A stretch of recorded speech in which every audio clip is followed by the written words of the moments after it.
Good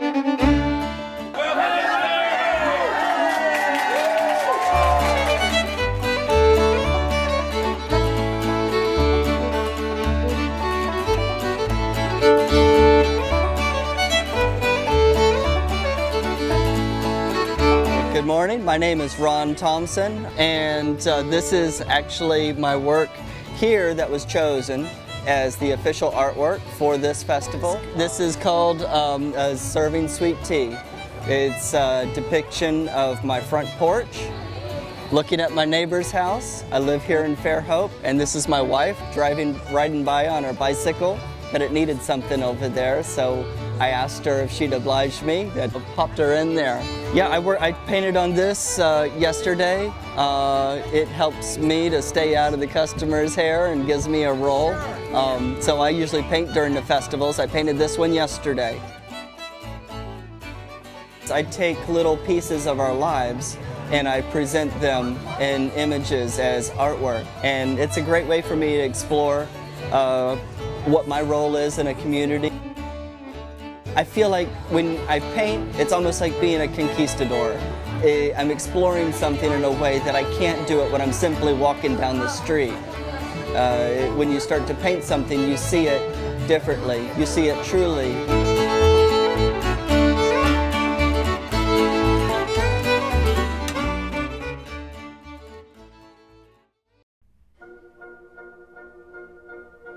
Hey, my name's Charles Strain. I live near Columbia, Missouri, a little town called Harrisburg. Have a wife and 2 kids. Both of them go to the small rural school. All my pieces are cast in bronze, and there's many ways to cast a bronze. There's many ways to come up with an original image, but my images are just tailor-made from antiquity, meaning you know, I didn't reinvent the wheel to produce the sculpture. These are processes that have been handed down for generations, for over 2,500 years.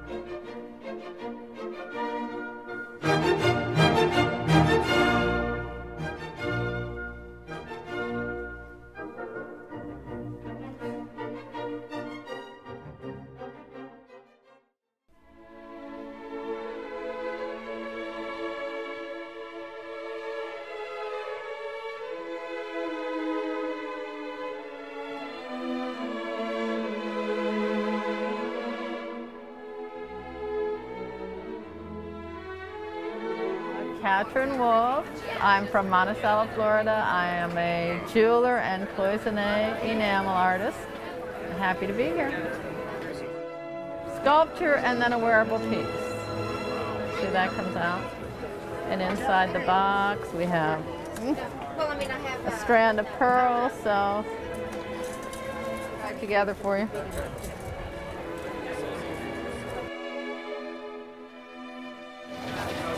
And actually I should show this because mermaids are very popular here. This one is actually a cloisonné enamel piece and it has a mermaid.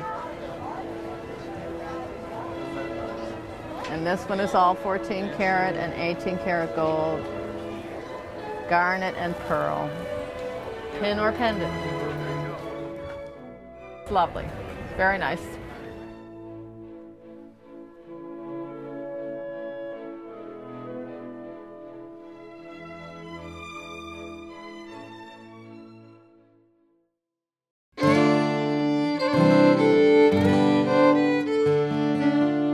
My name is Alicia Dubois. I'm from Boaz, Alabama. And I do recycled metal sculpture, and I won an award of merit.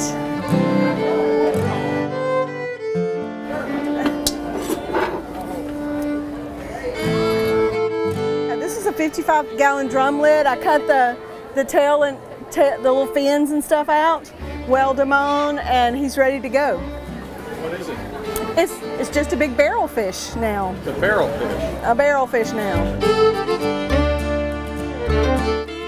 I try to make things that, you know, everybody can afford, you know, just normal people, so they can afford art too. Hi, my name is Bee Hatala, and I'm a glass artist. The glass is fused, multiple layer step. I etch a design into different layers, creating depth and color variations, and incorporate metallic elements. Well, I build the frame, I do the whole thing. To do a piece like that one, 2 or 3 days, really.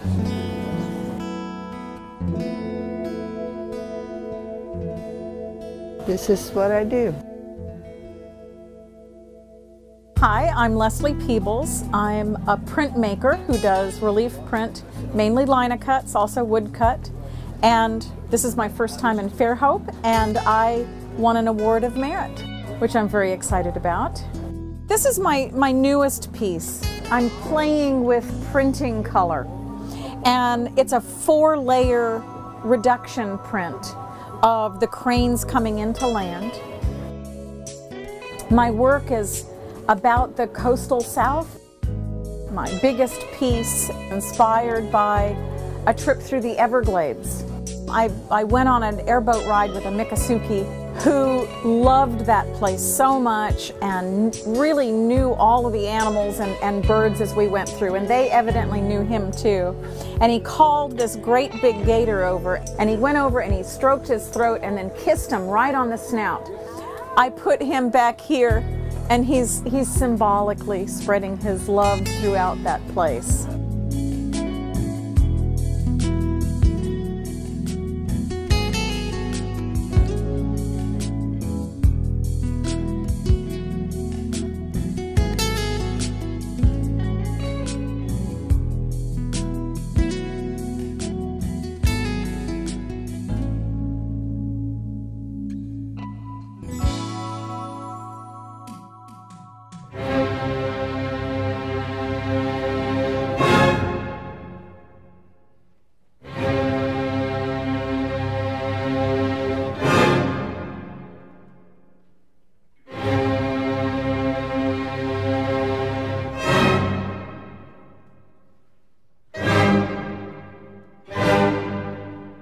My name's Jeff Waldorf. I'm from Navarre Beach, Florida. This is my first time at the Fairhope Arts and Crafts Show. My goal is to make it match what my eye sees when I see it, and to capture a moment. This is probably my luckiest shot ever. And the story behind that is I was photographing the black skimmer down here in the surf, and I took this within 10 minutes of this one here. And the black skimmer flew back behind the wave, and about that time this ladyfish jumped out chasing all these glass minnows, and these are glass minnows that are trying to get away from the ladyfish. I call that marching sanderlings. You see those a lot at the beach, and if you notice on that one picture, there's one that's out of line. There's always one out of line. See him towards the back on the right-hand side? Yeah. That's probably my best-selling bird photo. I capture a lot of black skimmers. There's several colonies that nest on the Gulf Islands National Seashore. When they catch a fish, this is how they feed.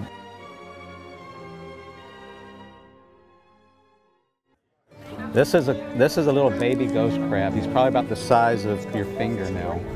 He's sitting on a starfish.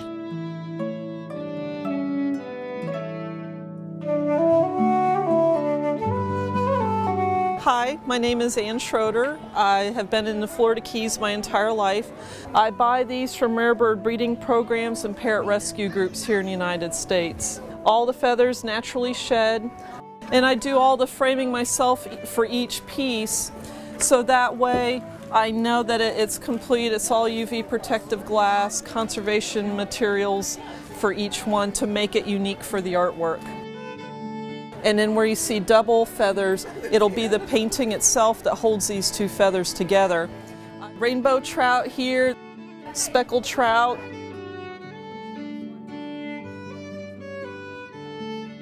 Also, the materials that I get from the rare bird breeding centers and the parrot rescue groups are quite expensive. Now the driftwood that you see I get from Islamorada in the Florida Keys or Sanibel Island in Florida. The rustic frames are made by a woman down in the Florida Keys from her husband's old lobster traps.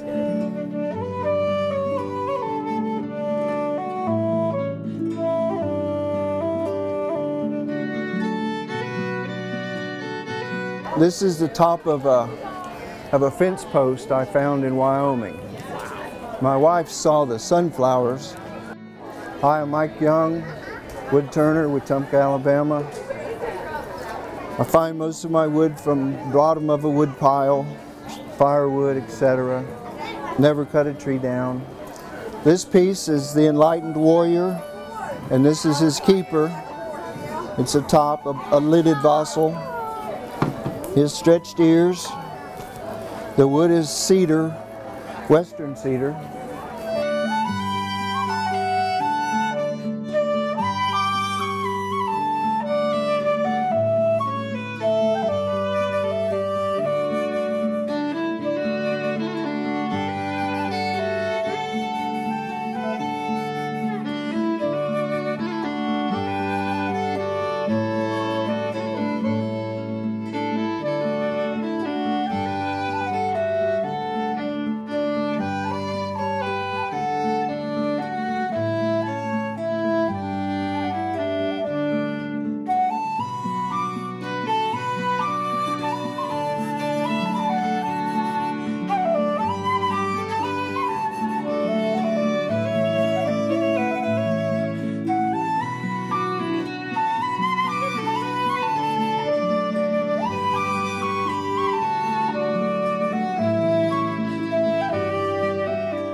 Hi, I'm Teresa Hayes. I have been dyeing, printing, and painting fabric for over 20 years now. I start primarily with white silk. I float paint on water, manipulate the paint into a design on the water, and then lay the silk on the paint on the water. It's called marbling, and it's a printing process because I move the image off the water to the fabric. And these scarves here are all marbled.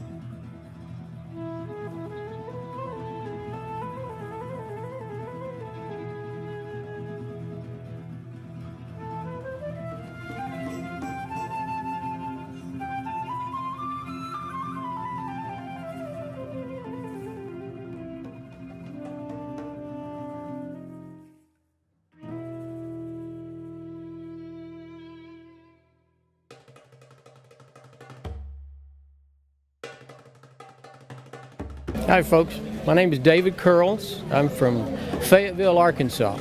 Everything I do is made out of brass. I just treat the surface differently. Like for instance, the one behind me is it's a polymer coated pigment that I melt onto the surface of the brass.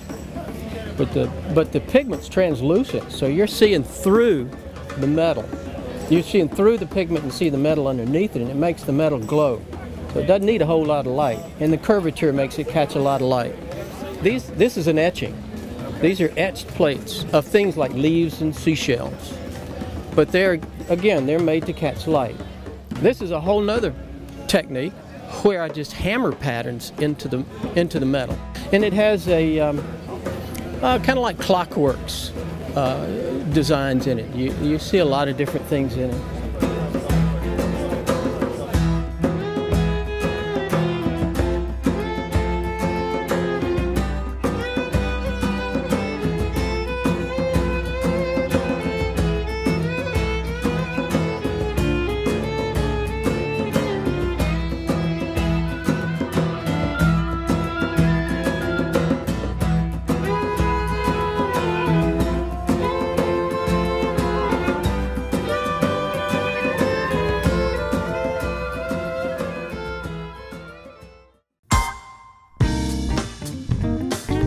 My name's Sharon Davis, and I'm from Decatur, Georgia. I've been doing stained glass for 20 years. I try to mimic the motion and waves and waterfalls.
I make woodblock prints, color woodcuts, all printed from pine blocks. This piece called Night on the Island depicts a fox in a live oak forest. It was made from 3 wood blocks, a black block, this bluish gray, and this pinkish gray. This is a large diptych I did of 2 owls in a pine tree with the moon. Again, they're color woodblock prints.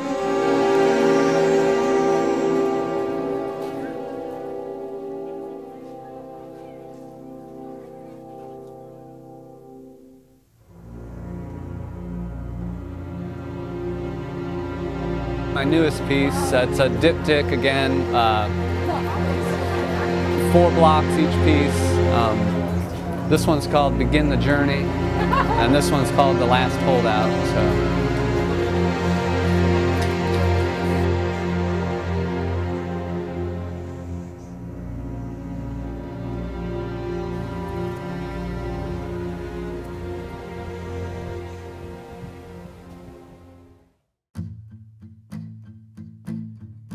Hi, my name is Lisa Davin and I am from Hollywood, Florida, and it is my first time at the Fairhope Arts and Crafts Show. This is my favorite because this took me 2 weeks to finish. You can only do this for about 1.5 hours at a time because they're very tiny, minute seed beads that you have to string by hand. This is called sea life. Everything in it at one time was alive in the ocean. It's all fossils. Kill me? Okay. Bite me and shoot me. Is it sold yet? Sold yesterday. This one is actually the smallest of my peacock feathers.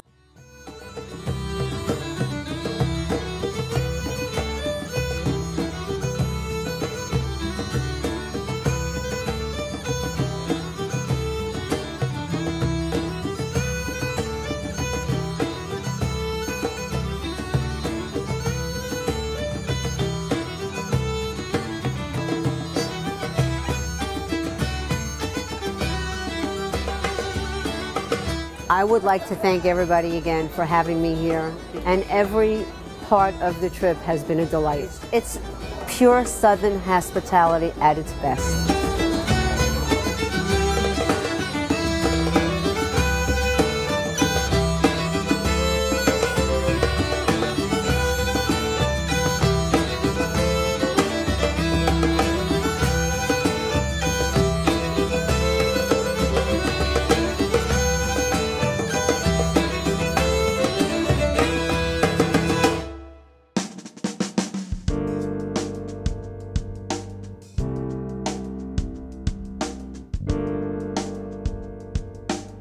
My name is Elizabeth Huffmaster. I'm from Saucier, Mississippi. I specialize in watercolor. This is a collection of sea critters. This is Yupo paper, which is a synthetic material for watercolor where the paint sits right on top. So it doesn't soak in like traditional rag paper. It sits on top and stays vibrant, and it looks wet.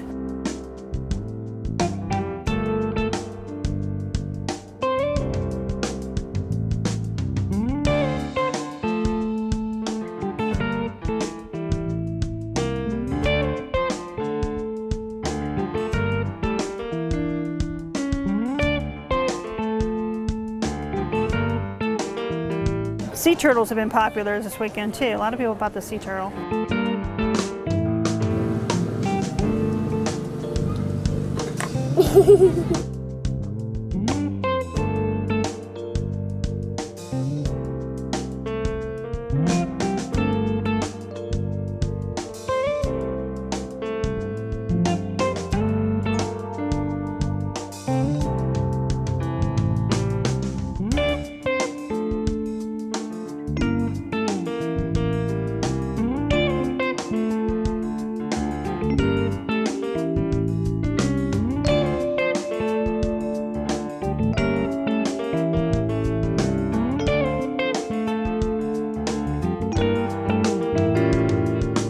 Well, I'm Russell Grace, and I work with my wife Angela Coleman. We've been shooting infrared for about 4 years and displaying it for the last 2 years.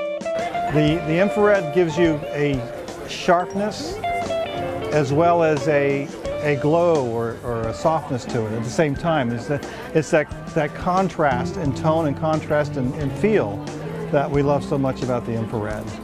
And that was in Ann's Beach, which is Isla Mirada in the Florida Keys. Yeah. And I've been trying to get a nice shot of mangrove in the water for years.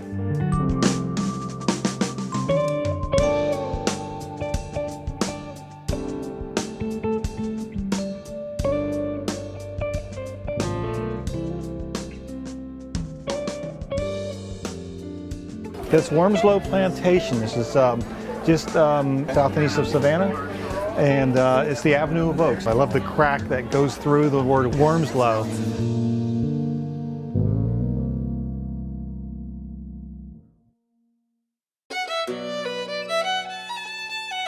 Hi, my name is John Herbon. My first time in Fairhope. I start out with a 50-50 blend of white stoneware and porcelain. And everything that I do begins on a wheel, and it's altered from that point. All the adornments are all done by hand, all the leaves and vines. I use insects and birds, fish. All the texture is a porcelain slip that I apply.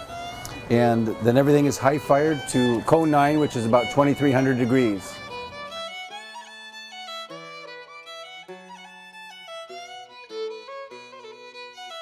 This is another glaze that I'm working with right now. It's a glaze that I developed. The metals in the glaze are copper carbonate and tin oxide.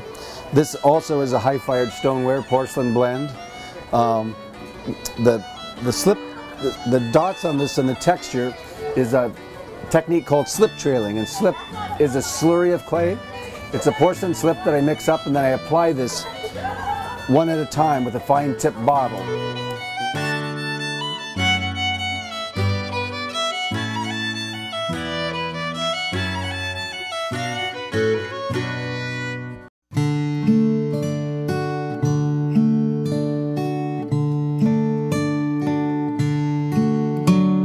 Dennis Thompson. Oh, it's all hand-built sculpture. It's stoneware. It's all high-fired and glazed. As far as the subject matter, I guess I've always had a fascination with paleontology. Not so much fantasy work, which is what everyone sees when they look at it, but basically I just kind of like to make something that I think is cool, and generally if I think it's cool, other people do too. Right now I'm really liking this crow piece.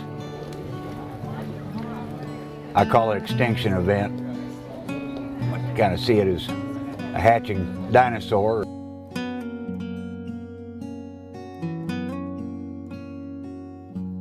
Some pieces I've been working on for 40 years, and I know my way around them so well that I'm really efficient at it.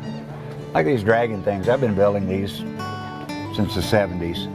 There's really no correlation between how complex a piece looks and how long it takes me to build it. It just depends on how familiar I am with that form.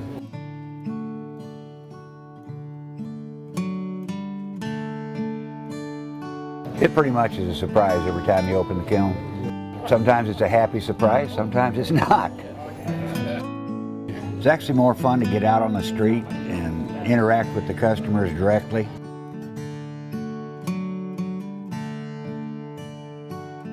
I'm Tim Peters. We do carved porcelain work. We make carved porcelain vessels and tiles. Porcelain is a white clay that all fine china is made from. So I throw the vessels on a potter's wheel, the tiles I roll out. When they're air dry, we use an X-Acto knife and carve the designs by hand. So every tree, every landscape is unique. I then fire the pieces to 2,400 degrees to make them strong. Some of them I will glaze with an iridescent glaze. Shaped like this, I have a lump of clay on the wheel and I throw the top. Then I let that sit up for an hour. I then cut it off the wheel, turn it upside down, and I throw the bottom out of one lump of clay. So most of them are just thrown as a simple shape on the potter's wheel. Our wine goblet, we also threw the top. I then turn it upside down and throw the bottom. So it's a single piece, not glued together. The abstract, the very vibrant colors in the black and the red and the gold on those tiles, It's just another expression of who we are.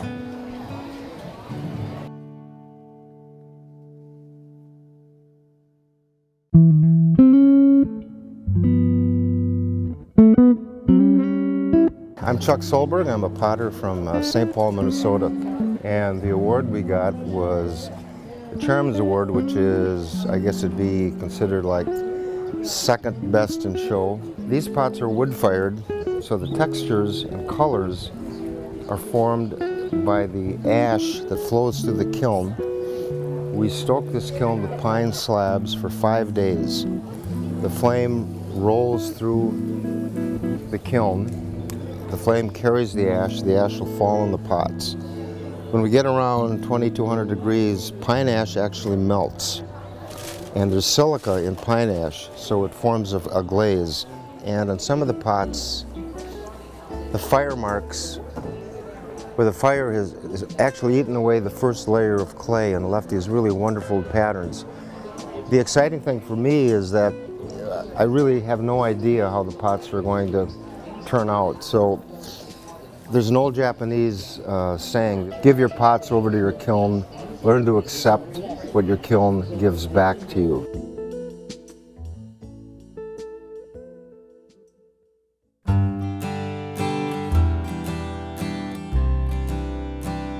I'm Royal Richardson Myrie from Birmingham, Alabama, Best of Show winner. Kinetic sculptures, everything is componentized, sleeved in, so it's very mechanical, and they'll all ride on a central axle, so each piece is delicately balanced. But yet I can push him and he might maintain movement for about a half hour from that push. But at the end of that half hour, he'll slowly come back down and come to a rest in that specified position. And the entire piece is actually very heavy. This whole piece weighs about 60 pounds. It does maintain a very smooth, even rotation without really accelerating very heavily because it's balanced so evenly.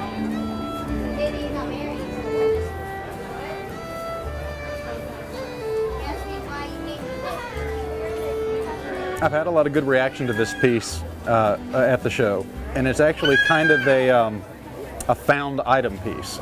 If I take it off and turn it around, the actual piece itself on the back side, this may be familiar. These are actually old pot lids.